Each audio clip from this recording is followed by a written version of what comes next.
I want to welcome to the show Scott and Vanessa Martindale. Welcome, guys.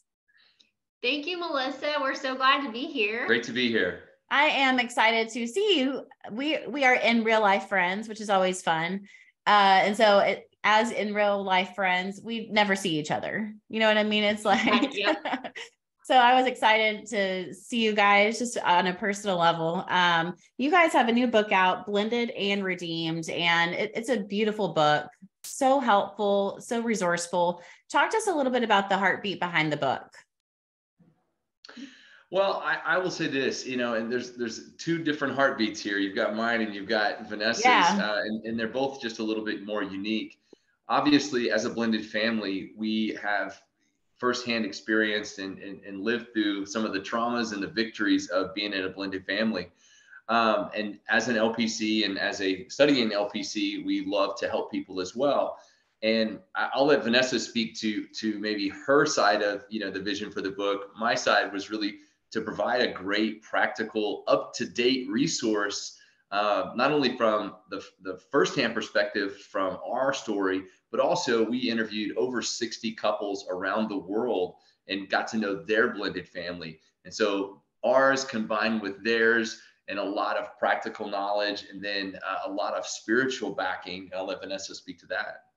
Yeah, I think, Scott, he's very practical, loves to give the practical advice, Melissa, and I love to just go deep and get into the spiritual. And so my heart was that people would just experience Jesus through it and know that with God, anything is possible, and the Bible is our roadmap, but we can also integrate these practical things, and our blended family can thrive, not survive. We hear so many people say, we're just trying to survive. We're just trying to survive. We're like, no, God calls us to the abundant life. And that was my hope. My hope was that people would experience Jesus through it, and that they would just have a hope coming out of that.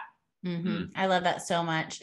You mentioned just us wanting to survive and to keep our head above water. What are the common struggles that you're seeing in blended families? Like, what were some themes amongst those couples that you noticed? Yeah, I think, first and foremost, one of the number one things is the prioritization of your spouse over your children. And that's so common because I was a single mom for 6 years, and this is just an example, but I had an alliance with my son, and, it had been he and I for 6 years. So bringing, once Scott came into the picture and we were married, it was really hard for me to prioritize my marriage and my spouse over my son, just because of all, the trauma and everything that he had gone through with the divorce.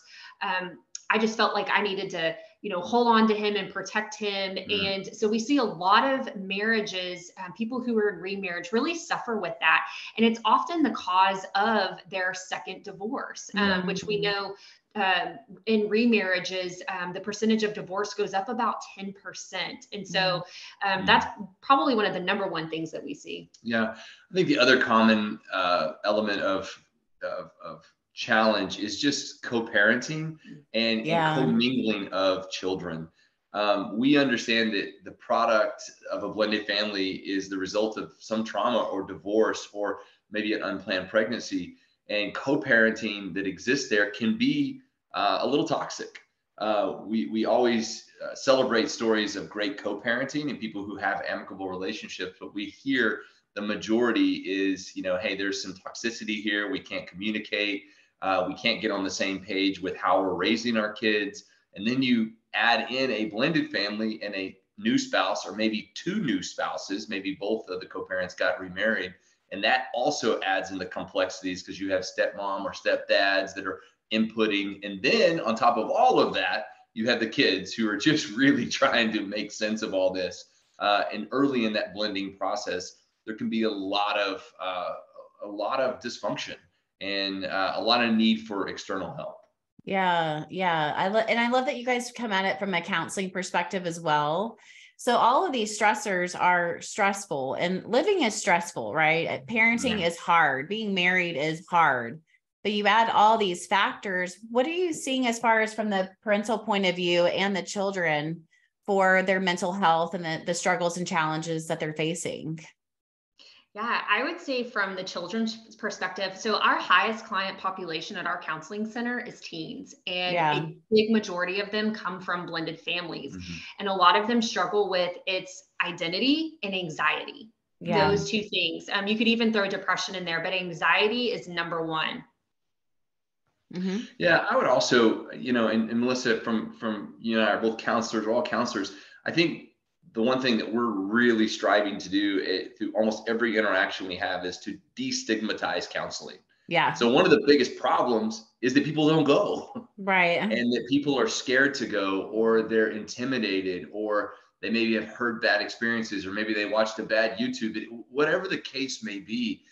The truth of it is counseling is so beneficial to your mental health and to the well-being of your family that, and God doesn't want us to suffer, and that's the thing about, why don't people go seek, a biblical counselor, or, go and get that help from their church? Or it's because people don't like to disclose, because it also carries shame.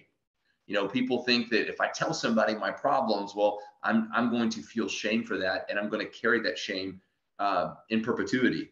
So destigmatizing and making counseling normal is the biggest challenge that we face, because there are really good tools that counselors can provide that will help you live a much more abundant life and a much more abundant family. Definitely. You think about counseling too. I think we think like almost like a car. We wait for our car to be broken down. Yeah. And out of commission before we then will invest in like taking it to the mechanic, versus if you were to do that sooner, it would be not as expensive and not as time consuming. And so I think it's hard for us to realize, okay, like I'm struggling with some anxiety. I'm struggling with some depression. It's time to get some help. What were you about to say, Scott? Well, I want to take your analogy to the next level, because some people don't even do the repair. They just take their broken car into the dealership and say, get me a new one. Yeah. And really what it is the way that you're handling that vehicle, you're wearing and tearing it, and the next one's going to break too.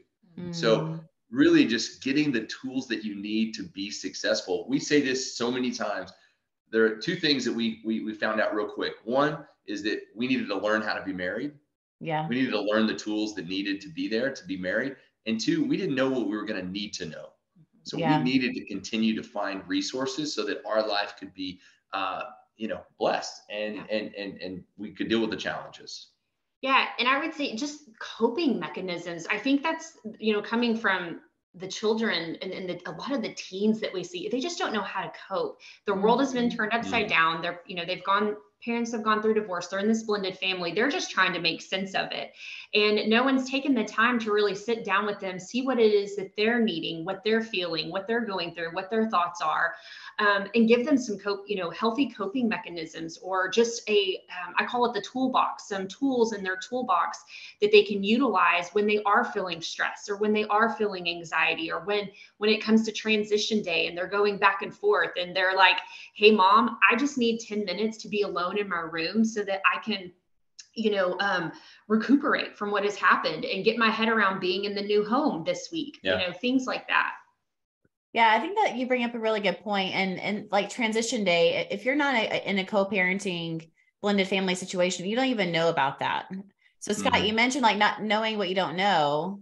Yeah. And there's just so many like nuanced details of things. And I think the freedom of not knowing and then just saying like, we're going to figure this out together. We're going to create a roadmap together. So you guys have both mentioned some tools, and I'm guessing there's like a million tools in y'all's toolkit. You know what I mean? But what's a couple that comes to mind, especially if you are helping somebody that's dealing with some anxiety or dealing with some depression? What are some tools that somebody can add to their toolbox today? Yeah, I mean, obviously when it comes to anxiety and depression, from a counseling perspective, if somebody's coming in for counseling, one of the first things that I always talk to them about is, hey, have you had a medical, a physical, medically, have you had a kind of a blood test or something to determine kind of where you are physically?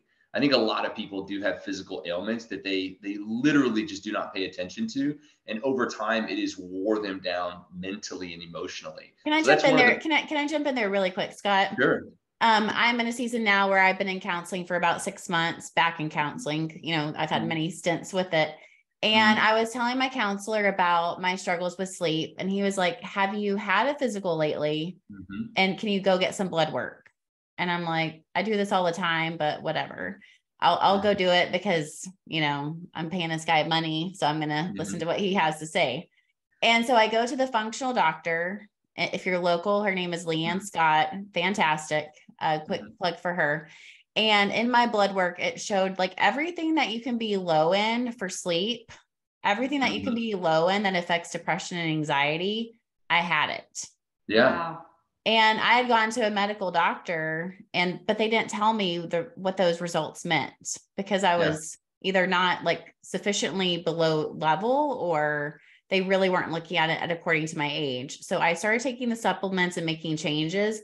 My mental health and sleep patterns dramatically changed 100%. just with that. And so I think we really overlook the simple things and not wanting to kind of get sleep, get water, adequate nutrition, movement, that kind of thing. So just to give a quick plug for that as a personal testimony, my life is like, oh my gosh, night and day difference. Yeah. Yeah. Well, imagine, you know, breaking a bone and then going straight to rehab before you go to the doctor. It's like, you have to understand the physical does affect the mental health. So that's usually the first tool that I tell people, hey, do you have a doctor? You know, let's go get you checked out first. And that's teenagers and adults. Yeah. So always do that.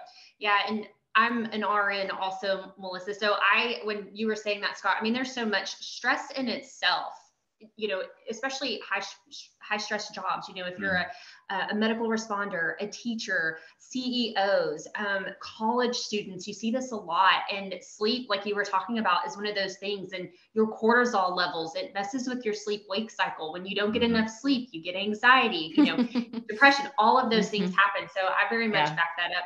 But just even physical exercise, that's what a lot of the kids that come in are in sports activities and things like that. And so it's like, you know, making sure that they're getting enough exercise. If they're not in physical activities, you know, I always tell them, I'm like, hey, go for a run, or go walk your dog, things like that. Getting outside in nature, just vitamin D itself and the sun, that in itself can increase endorphins and things like that in your body. Also, you know, meditation as well. Some people do yoga. Some people do breathing exercises. I love doing breathing exercises because you can do things that activate the right hemisphere and the left hemisphere at the same time. That can really just provide, you know, help you to decrease, you know, any anxiety that you're feeling at the moment as well. You know, things like that. But I have one other. This is going to seem a little weird, but that sounds weird. That's not the word I'm looking for, but it's very, very relevant. I'm a Christian counselor. And so I get a lot of people who come to me specifically for Christian counseling. And one of the questions, you know, let's say they come in for anxiety or depression or relationship issues. And I say to them, hey, you know, you came asking for biblical counseling. And then I ask them, you know, what church do you attend? And they're like, well, I really don't attend church. I want to be simple about this, guys. You know, we have resources that are available to us spiritually that we do not tap into because we don't enter in physically. So getting in around other believers, getting a community of believers, getting in the presence of Jesus, getting that nourishment. I mean, these are like the basic tenets of like, how do you start moving yourself to a healthy place? Now, beyond that, you and I both know, as a counselor, I'm a behavior therapist. So I'm going to look at the behaviors. I'm going to look at, you know, kind of the activating events and kind of what's been going on. And we look at anxiety patterns. All those things are great and well, but I also don't want to miss the big things. Like, are you physically able? Are you getting in the presence of Jesus? And are you getting fed that way? Yeah, I love the simplicity of that. And I think there's a flow to it as well, right? Like going to the doctor, like making sure your body needs what it has to get, like doing the breathing, getting some movement, being in community. It's difficult to be in community if you aren't healthy. Yeah. It's difficult to have connection if you are disconnected in your body. So there is a flow to it and a process. And I think sometimes that we think that flow and process takes like a day. Yeah. And that season could take a while. And so, I love the simplicity of that. What would you say to some, like, maybe more specific coping skills or tools for a blended family that's having difficulty connecting? Yeah, communication is one of the hardest things, well, that we all face, but it's specifically in blended families. If you have children that aren't getting along, or even stepchildren, and step parents that aren't getting along. And of course, we're big proponents of family counseling as well. We do family counseling here. So I would say, that's one avenue to go. But we talk about this in the book, and we talk about having a marriage meeting and a business meeting. But once the kids are old enough to have some emotional intelligence and understand, having that together as a family, and setting aside some time to just talk through those things. And maybe you start out one-on-one, and it's the biological parent with the biological child, and then you slowly integrate the step parent as well into that conversation. Yeah, I think one of the things that we fall victim to is we are so busy that we forget how to live life. Yeah. And that kids, they don't care about the things that we care about. They care about having fun and spending time with you. So whether that is going in the backyard, playing some football, or doing a board game, or by all means, putting your phone down and just having a conversation with your teenager about what's on their heart. There's an expectation that everybody is okay. And the truth of it is the family is designed for community and for enjoyment. We should enjoy each other and don't miss an opportunity, because every parent will tell you the same thing, right? It goes by so quick. Well, it does. And so be intentional about your time and spend some good time together. A family vacation once a year shouldn't be all there is. That's And just making those, going back to the intentional times, just the simple things, the more practical, like, are you having family dinners together? Yeah. We talk about that in the book. Everyone lists their happies and crappies. It's their highs and their lows for today. Starting conversation out that way, that just gets everybody involved. Setting aside that one-on-one time. I know my son's 17 and he drives now, and I miss taking him to school and having that shoulder to shoulder one-on-one time with him without his little brothers. Just things like that, where you can create those little pockets of time where you can do the heart checks, where you can check in and be like, hey, how's your heart doing? What's God talking to you about in this season? I'm a mom of all boys. So taking, them out, like, on a day date. We did this past summer, where I took each one and we had our own special day together. And so just really taking that time to pour into them, but also just check on them and see how they're doing, and, and how their faith walk is, and, what God's speaking to them about. Yeah.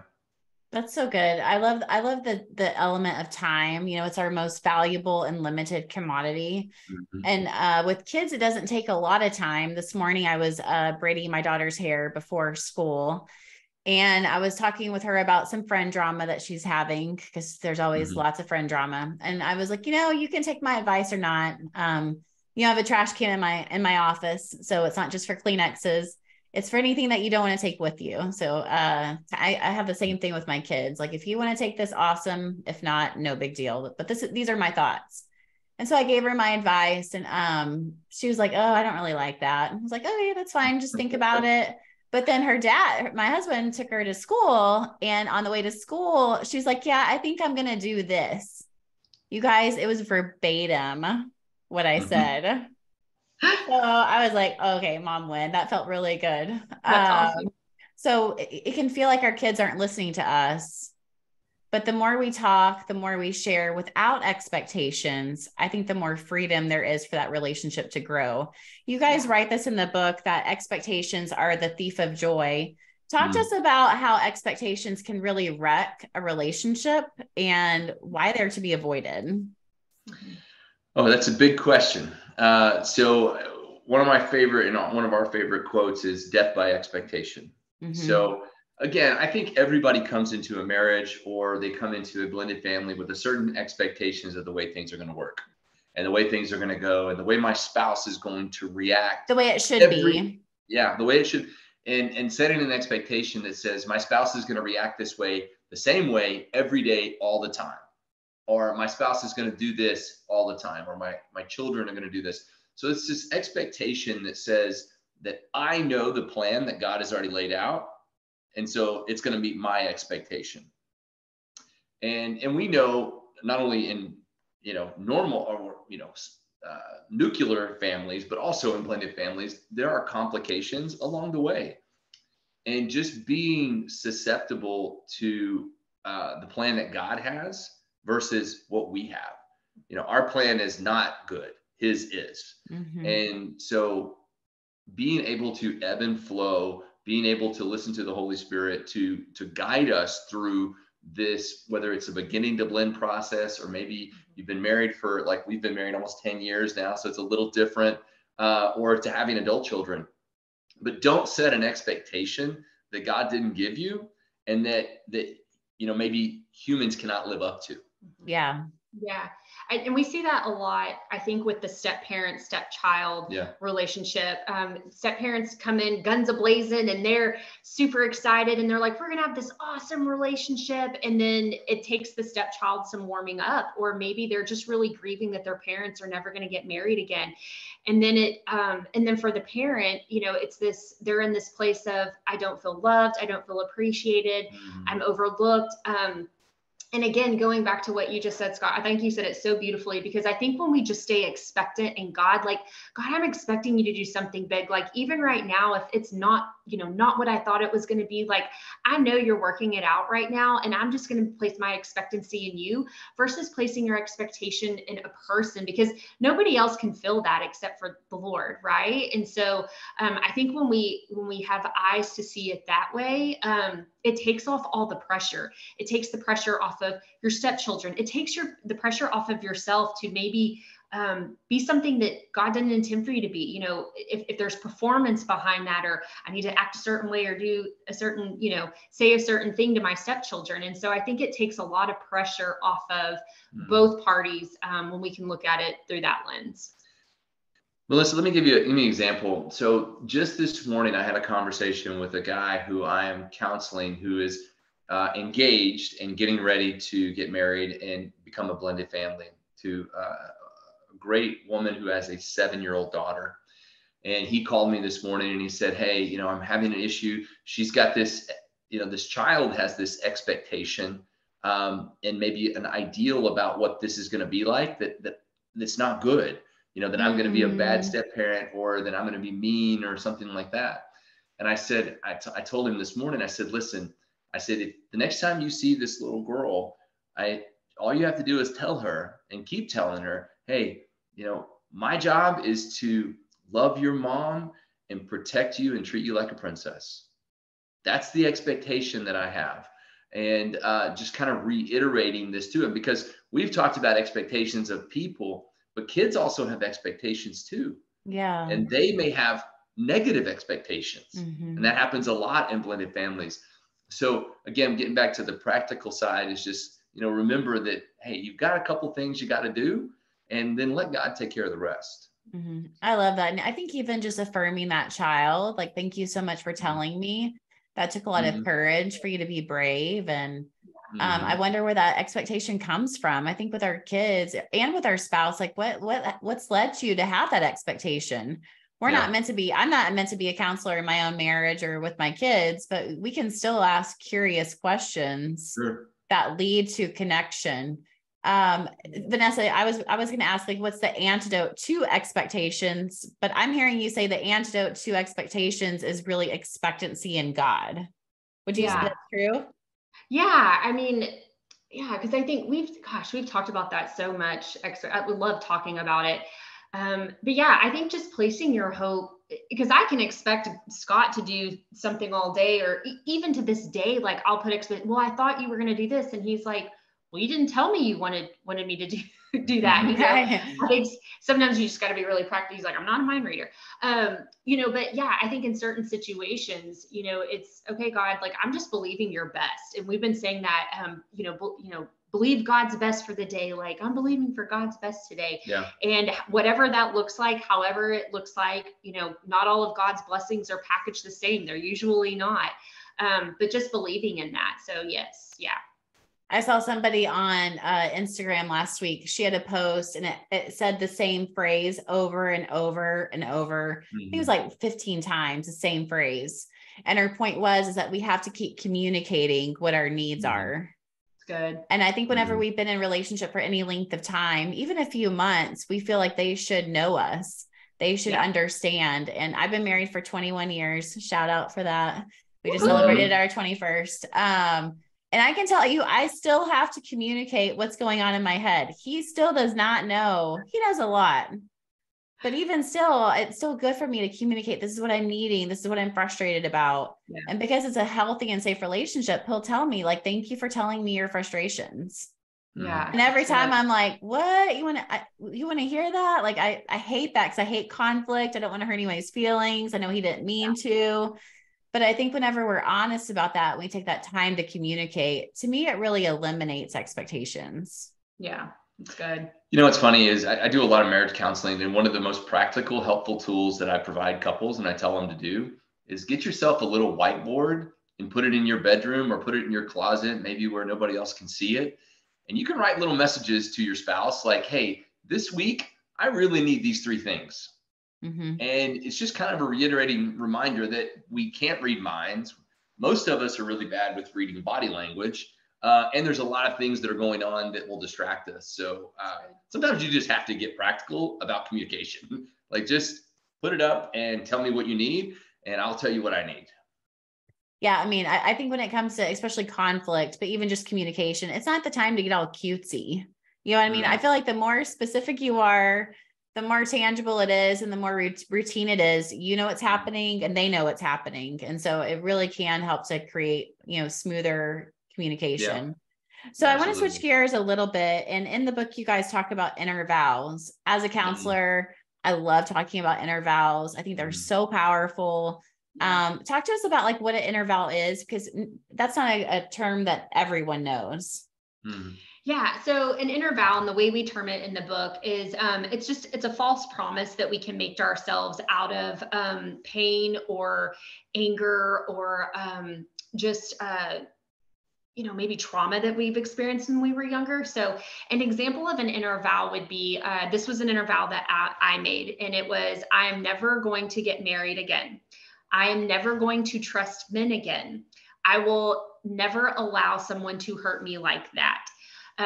Usually if you hear the words, I never, and it always has that's an inner vow. And what it is, it's us taking the authority and the lordship over our life versus handing it and keeping it in the Lord's hands. So we're therefore saying, I'm making myself the Lord over this area of my life that I am struggling in versus trusting God with that. And that is an extremely dangerous place to be. And oftentimes when we're making those inner vows, we're not partnering with God, we're partnering with the enemy. And it's really what hinders us from the blessings that God has for us by fear. And fear is what keeps us from receiving those blessings. Scott, I'm curious, whenever you guys were dating, did Vanessa tell you about that inner vow, or did you like bump up into it? No, that's not the stuff you put on the first date, kind of card. And that's the problem. We kind of expand on the inner vow concept, that inner vows are generally very private things that you don't. It's not presenting your best. So when you're dating and when you're newly married, it's like everything's perfect. I'm perfect. And there's nothing wrong with me or anything you're going to see. And then all of a sudden, 6 months later, you take a step, say a word, do something, and you get this explosive reaction. And you're like, a landmine. You're like, what is this? Why is this? And how come I didn't know about this? So that's why we, through inner vows and kind of working through those, and Vanessa explained it so perfectly, but there's a lot of work that needs to be done to recover from that, or to acknowledge that these inner vows exist, because nobody wants, to put out a landmine for their spouse or for their kids to step on. What is that experience going to be like? And we just know that inner vows are a big part of really the dissatisfaction, especially with blended families. And we want to basically come to those places and say, hey, if they are there, let's acknowledge them. Let's seek healing from them, seek forgiveness, and move on in a healthy way that those are not present. Yeah. Yeah. I love that. And they're meant to, you want to be protected. Like you didn't want to be hurt again. So that need for protection is a good need, but how is it being done in an unhealthy way? Because I think that sounds like a good thing, like not to be hurt again. But Vanessa, for you, like, how did that actually lead you to maybe being hurt again or to experiencing pain in your life, even though you're trying to avoid that pain? Yeah. Again, just unhealthy behaviors, not coping in the healthiest way that I could. And I didn't get a lot of mental health help like back in the day. And I'm looking back, I'm like, whoo, I needed a lot of that, a lot of counseling. But yeah, I think it didn't help me with relationships and friendships. Inner vows, you may think that they protect you, but they actually close you off from a lot of things. And I think a lot of that was relationships. I didn't want to be around people. I wanted to be very isolated. So from a mental health perspective, I was really depressed for a long time. I was not thriving. I was just merely single mom mode, trying to survive, working 2 jobs. I wasn't getting enough sleep. I mean, I just physically, mentally, emotionally, spiritually, I was in a really bad place. And so if we're not careful, inner vows can take us down that path really fast. And so that's why it is good to have godly counsel, to talk to your parents, talk to your family, people that you can really, they can really help you through that, because I think that it can be destructive in other areas of life. It affected my job and work performance. And I was a single mom having to provide for my son. And so I think those were some areas that it really, that the inner vows really negatively affected me. But once I discovered what inner vows were and that I had a lot of them, taking those steps, walking through healing and freedom, getting into counseling and therapy and working through that. Those were all things that helped us. And we, after we had gotten married, I mean, quickly after, we were in marriage counseling, and our therapist, he was amazing, provided us with some tools to work through that, both together and individually. Yeah. In the book, you guys have 4 different steps of change for an inner vow. Scott, do you mind going over those 3 R's and an F? The first one I know is reveal. Reveal. He's like, what did I write? So reveal. Maybe I ask her this question. Yes. So it's reveal. And that's just getting alone, quiet time with the Lord, asking God, reveal anything within my heart, reveal any inner vows that I have made. Holy Spirit, can you show me what that looks like? And He will. The next R is repent. Repent. Yes. Yeah. And just asking God for forgiveness. So Lord, forgive me for making that inner vow. Forgive me for taking control out of your hands and putting it in my own, thinking that I could do better, repenting to the Lord for that, and then renouncing it and laying that down, surrendering it at the feet of Jesus and not picking that back up. And then forgiveness. God, I forgive myself. And then I forgive the person or whoever it was that may have caused the harm or the trauma to you. So we believe that when you can walk through those 4 steps, that can really help you. It can get you into a place of wholeness and healing from the inner vows that you have made. Yeah. I want to just add a couple of I'm listening to this from the point of the listener, and I could feel like a few prickly, oh, what does that mean? Like to repent. Repentance just means to think about it, being willing to think about it a different way. It's not like you have to walk in all the shame and woe is me. It just meaning that isn't working. Let me think about it another way. And I think when we think about the word renounce, it's just making a declaration, our words matter. Can you guys talk about that? How our words matter and how you were declaring negative things over yourself. And by renouncing the inner vow, you were then able to declare freedom and life and thriving. Yes. Yeah. No. Yeah. It's the words that we speak are so powerful. And I love how Jimmy Evans says this. He was like, whatever we think, it goes to our heart. And scripture tells us what's in the heart, the mouth speaks. And so, are we speaking something that's life-giving, or are we speaking something that's death? Are we speaking death over ourselves? Gossip. that is death. It is not life-giving. And so whenever we can speak God's worth and his truth and what he says about us, not what we think about us, what he says about us and what his word says about us, it can be transformational. Love that. Well, this has been all so good. Is there anything that's just like burning on your heart that you feel like we didn't share that you want to empower somebody with in terms of like blending their family or dealing with a difficult parenting situation?